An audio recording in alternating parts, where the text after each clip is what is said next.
예전에는 보약 한 첩이면 기운이 돌아오곤 했습니다. 하지만 요즘은 다릅니다. 같은 한약을 먹었는데 몸이 더 무겁고 피곤하다고 말씀하시는 분들이 늘고 있습니다.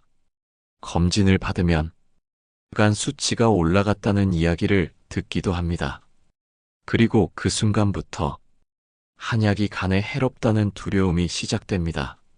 저는 한의학과 양방의학 모두에서 수십 년간 어르신들의 약 복용과 건강을 상담해온 의사입니다.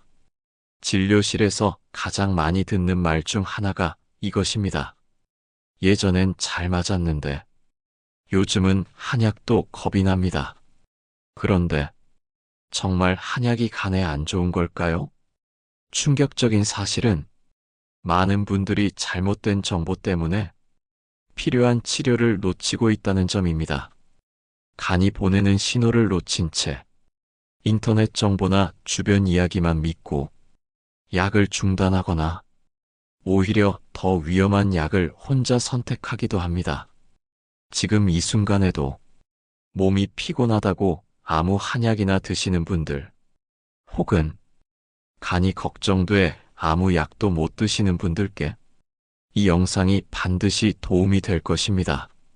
오늘 영상 끝까지 보신다면 간을 해치지 않으면서 한약을 안전하게 복용하는 방법과 진짜 위험한 복용 습관이 무엇인지 정확히 알게 되실 겁니다. 이야기 시작하겠습니다. 최근 노년층 사이에서 이런 말이 자주 오갑니다.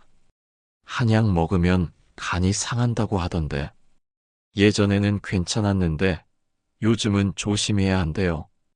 어쩌면 한 번쯤은 이런 이야기를 들으신 적 있을 겁니다. 한약을 먹고 힘이 나기는커녕 몸이 더 피곤해졌다는 이야기, 간 수치가 올라갔다는 걱정. 그래서 어떤 분들은 한약을 아예 멀리 하시고 또 어떤 분들은 양약도 불안해서 아무 약도 안 드시는 경우도 있습니다. 하지만 이 말 정말 맞는 걸까요? 이 이야기는 한약 복용 이후 간 수치가 올라갔다는 사례가 일부 보도되면서 사람들 사이에 빠르게 퍼지기 시작했습니다. 특히 예전에는 한약에 들어가는 약재나 제조 과정이 지금처럼 철저하게 관리되지 않던 시절도 있었기 때문에 당시 일부 문제들이 지금까지도 이어진 것입니다. 하지만 중요한 건 그 이야기가 모두에게 해당되는 진실은 아니라는 점입니다. 한약과 간의 관계는 한 가지로 딱 잘라 말할 수 없는 복잡한 문제입니다. 예를 들어 어떤 분은 같은 약을 먹고 아무 문제 없이 회복되기도 하고 어떤 분은 체질이나 몸 상태에 따라 간 수치에 영향을 받을 수도 있습니다. 또 하나 중요한 점은 간 수치의 변화가 무조건 간 손상을 뜻하는 것은 아니라는 점입니다. 간 수치는 여러 가지 이유로 잠깐 올라갈 수 있고 이건 한약 때문이 아닐 수도 있습니다. 기력이 떨어지거나 입맛이 없을 때 많은 어르신들이 한약을 찾으십니다. 그런데 이 시기에 몸이 이미 많이 약해져 있거나 다른 약을 함께 드시고 있다면 그 영향이 간에도 나타날 수 있는 것입니다. 그래서 무조건 한약은 간에 나쁘다라고 판단하는 건 오해에서 비롯된 생각일 수 있습니다. 실제로 한약에 들어가는 약재는 국가에서 정식으로 안전성을 검사하고 관리하고 있습니다. 또한 한의사와 상담을 통해 개인에 맞는 처방을 받는다면 간 건강을 지키면서도 효과적으로 복용할 수 있습니다. 그렇다면 어르신들은 도대체 왜 이렇게 한약을 많이 찾으시는 걸까요? 이제 노년층이 한약을 찾는 이유와 복용 현실에 대해 말씀드리겠습니다. 기운이 없고 입맛이 떨어지면 가장 먼저 떠오르는 건 한약입니다. 병원 약은 먹으면 속이 부담스럽고 딱히 큰 병이 아니니 몸을 보호하는 게 먼저라는 생각이 드시기 때문입니다. 실제로 어르신들 중에서는 병원보다는 한의원을 먼저 찾으시는 분들도 많습니다. 몸이 차가운 느낌이 든다. 무릎이 시리고 허리가 시큰거린다. 잠이 잘 안 온다. 이런 이야기들을 한의원에 가서 털어놓으면 한의사는 체질과 상태를 살펴보고 거기에 맞는 약을 지어줍니다. 그런데 문제는 이런 복용이 때로는 너무 오랫동안 이어지거나 다른 약과 겹쳐서 복용될 수 있다는 점입니다. 예를 들어 기력이 없다고 지은 보약을 몇 달씩 연달아 드시는 분도 계시고 한약을 먹으면서 병원에서 받은 약도 같이 드시는 경우가 많습니다. 하지만 이런 복용 방식은 몸에 무리를 줄 수 있습니다. 특히 나이가 들수록 간과 신장의 해독 능력이 줄어들기 때문에 한약이든 양약이든 조금만 과하면 영향을 받을 수 있습니다. 또 한 가지, 한약이 좋다는 소문만 듣고 처방 없이 구입하거나 인터넷이나 지인에게 받은 약을 드시는 경우도 많습니다. 이건 매우 위험할 수 있습니다. 내 몸에 맞지 않는 약재가 들어있거나 다른 약과 상호작용을 일으킬 수 있기 때문입니다. 한약은 단순한 보조식품이 아닙니다. 분명한 약이고 체질과 건강 상태에 따라 복용법이 달라져야 하는 전문적인 처방이 필요합니다. 지금도 많은 분들이 좋은 의도로 한약을 복용하시지만 그 방법이 잘못되어 오히려 건강에 부담을 주는 경우가 있습니다. 그럼 어떤 상황에서 한약을 먹었는데 간 수치가 올라가는 일이 생기는 걸까요? 이제 한약 복용 후 간 수치가 올라가는 진짜 이유에 대해 가상의 인물 사례와 함께 설명드리겠습니다. 이준재님은 올해 65입니다. 지난 겨울 몸이 자주 피로하고 입맛도 떨어져서 한의원에서 보약을 지어 드셨습니다. 처음 한 달은 몸이 조금씩 회복되는 느낌이 들어서 다음 달에도 같은 약을 한 번 더 지으셨습니다. 그런데 그 즈음 정기 건강검진에서 간 수치가 정상보다 높게 나온 것입니다. 평소 술도 거의 안 드시고 간과 관련된 병력도 없으신데 뜻밖의 결과였습니다. 검진을 받은 병원에서는 복용 중인 약이 있는지 물었고 그때 명재님은 보약을 2달 정도 복용 중이었다고 말씀드렸습니다. 의사는 보약이 간 수치에 영향을 줄 수도 있다고 설명했고 한약 복용을 중단하고 2주 후 다시 검사하자고 했습니다. 그렇게 한약을 중단한 뒤 재검사를 했더니 수치는 거의 정상에 가까워졌습니다. 이 사례만 보면 한약 때문에 간이 나빠졌다고 오해할 수 있습니다. 하지만 중요한 건 이준재님이 보약을 꽤 오래 드셨다는 점, 그리고 평소에 다른 약도 함께 복용하고 계셨다는 점입니다. 이처럼 간 수치는 복합적인 이유로 변할 수 있습니다. 특히 한약에는 몸의 기운을 끌어올리는 약재나 간의 대사 작용을 활성화시키는 성분이 포함된 경우가 많습니다. 이게 건강한 사람에게는 큰 문제가 없지만 체력이 약한 분들이 오랫동안 고농도로 복용할 경우 간이 그 자극을 견디지 못할 수 있습니다. 또 다른 요인도 있습니다. 병원 약과 한약을 동시에 복용할 경우 간에서 약 성분을 처리하는 과정이 겹치게 됩니다. 이때 간은 2 종류의 약을 한꺼번에 처리하느라 일시적으로 피로해질 수 있고 그 결과 수치가 올라갈 수 있습니다. 중요한 건 간 수치가 올라갔다고 해서 곧바로 간 손상이라고 단정지어서는 안 된다는 점입니다. 수치의 변화는 몸이 약을 어떻게 받아들이는지를 보여주는 일종의 신호일 뿐입니다. 그래서 약을 끊고 다시 검사했을 때 정상으로 돌아온다면 과도한 반응일 수 있는 것입니다. 이준재님처럼 약을 오래 드시거나 여러 약을 함께 드시는 경우에는 꼭 전문가의 상담을 받으시는 게 좋습니다.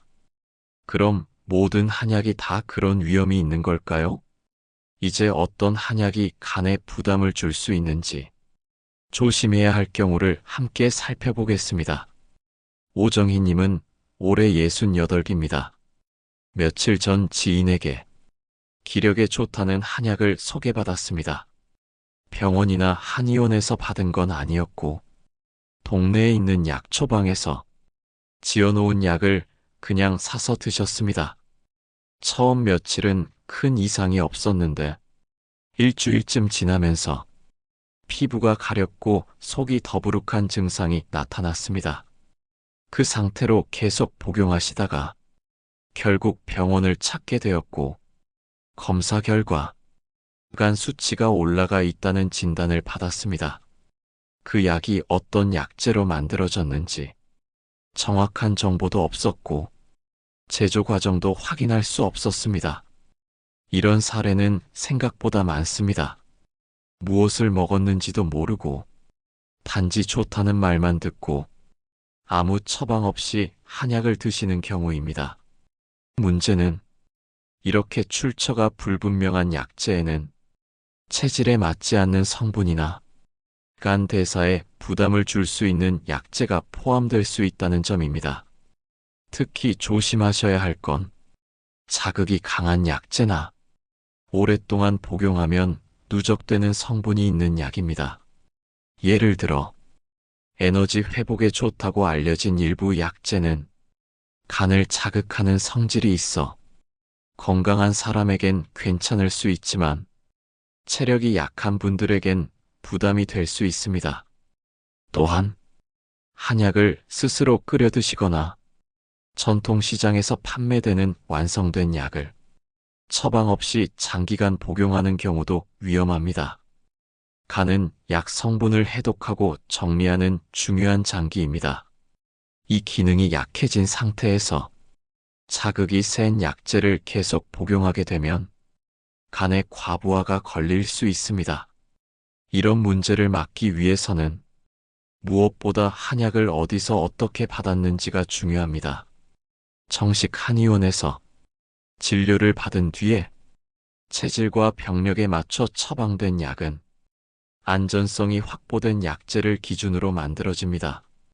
그리고 약을 조제한 한의사가 복용 시기와 용량, 함께 복용 중인 약에 대한 주의점까지 알려주기 때문에 위험이 줄어듭니다.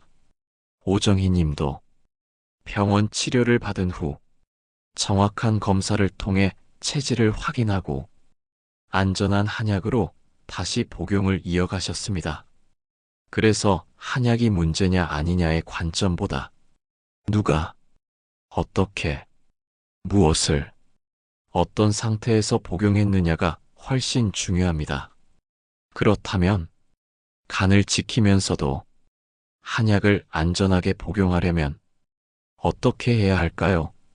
간을 지키면서 한약을 복용하는 방법에 대해 알려드리겠습니다. 한약이 무조건 나쁘다는 오해는 정확한 복용 방법을 모를 때 생기는 경우가 많습니다. 하지만 올바른 방법으로 복용하신다면 간의 부담을 줄이면서도 충분히 몸을 회복하는 데 도움이 될 수 있습니다. 첫째, 정식 한의원에서 진료를 받고 체질에 맞는 처방을 받으셔야 합니다. 사람마다 체질이 다르고 건강 상태도 다르기 때문에 어떤 약재를 어떻게 써야 할지는 전문가의 판단이 꼭 필요합니다. 둘째, 한약 복용 기간은 반드시 조절하셔야 합니다. 보약이라 하더라도 연속해서 한 달 이상 복용하는 경우에는 중간에 간 수치를 확인하거나 몸 상태를 점검해 보시는 것이 좋습니다. 처방을 받은 한의사에게 복용 기간과 중간 체크 방법을 꼭 물어보셔야 합니다.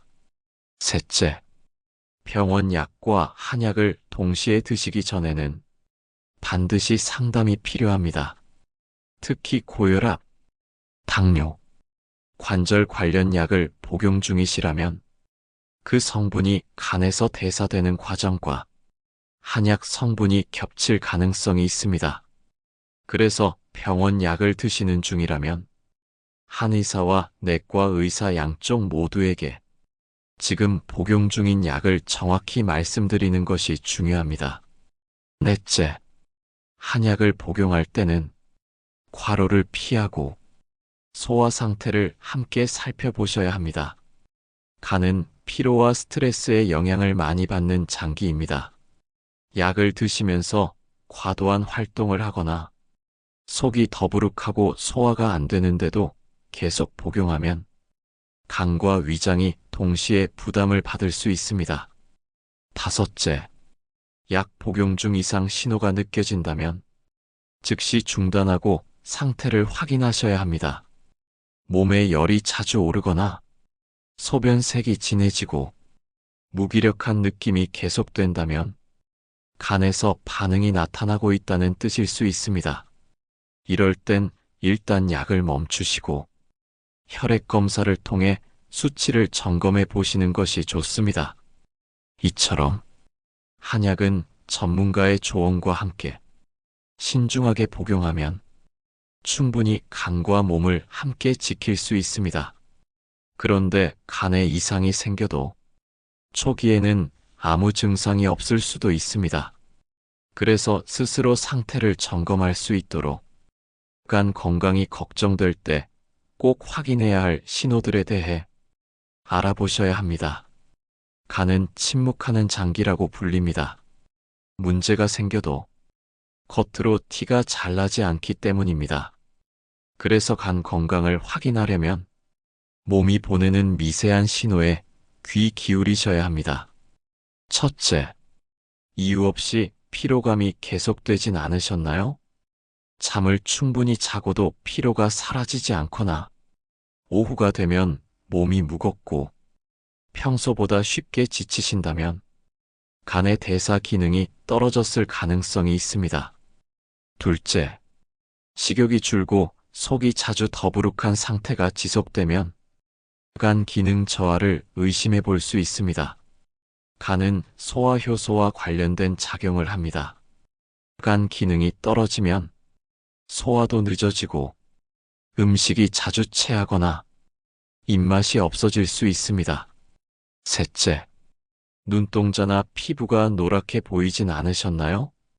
간 기능이 심하게 저하되면 몸에 쌓인 색소 성분이 배출되지 못해서 눈이나 피부에 노란 기운이 돌 수 있습니다. 이건 비교적 진행된 상태에서 나타나는 신호이기 때문에 이런 변화가 보인다면 꼭 검사를 받으셔야 합니다. 넷째, 소변 색깔이 진해지고 대변이 회색처럼 변한다면 간에서의 담즙 배출에 문제가 생긴 신호일 수 있습니다.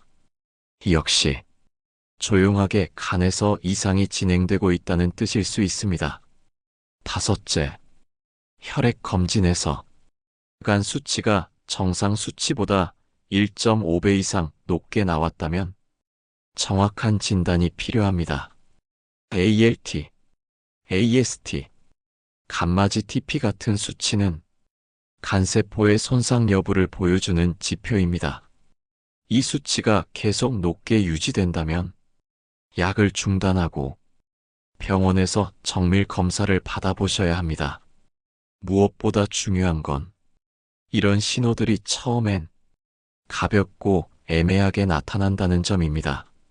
그래서 단순한 피로겠지, 나이 들어서 그런가 보다 하고 넘기면 간 건강을 놓치기 쉽습니다.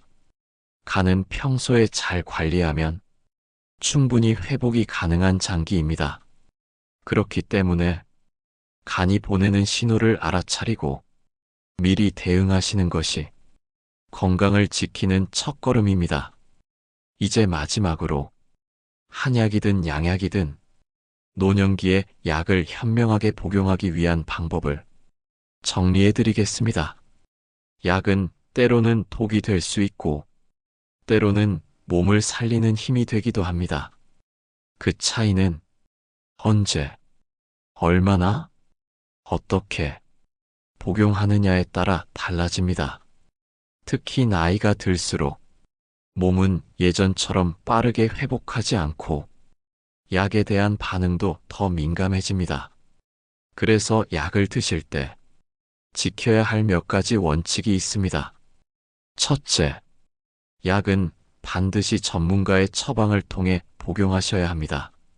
병원에서 받은 약이든 한의원에서 지은 약이든 누가 권했다고 인터넷에서 봤다고 아무 약이나 드시는 건 절대 피하셔야 합니다.